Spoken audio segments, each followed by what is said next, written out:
cao tâm ôi thơ đưa ơi ta cao là nhông công là đôi chim kết công cao ra nào ta đi nhông cao ha nào đem nhớ nhông cao đem nhớ ta nhớ đi nhông cao ra nhớ ta tan nhớ nhông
so đời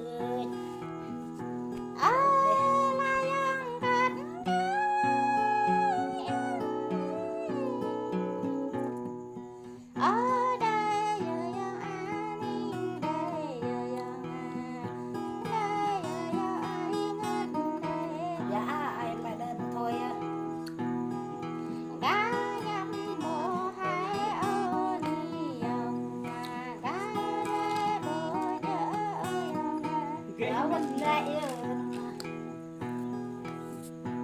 bố ta vật lang nhớ đây này là dòng lang ta vật lại đây này tàu bên cha na ta vật lông nhớ kêu đây là dòng chơi Rồng rạng cho này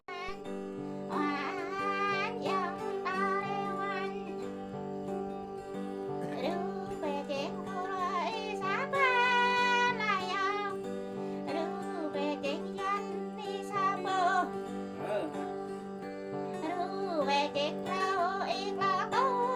lại dòng hoan ơi dòng ta đi hoan ơi em ta đi hoan hoan dòng ta đi hoan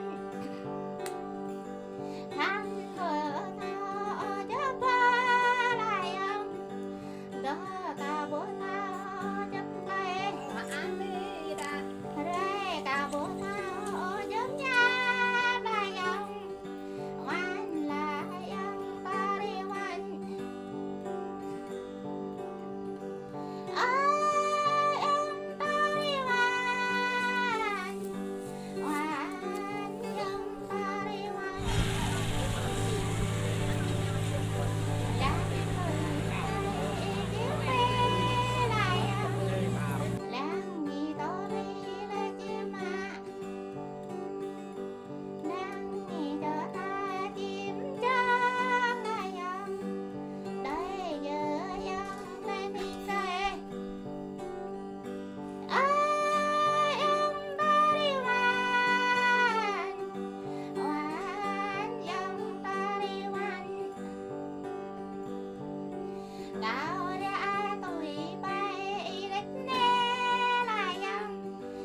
Kira kayayo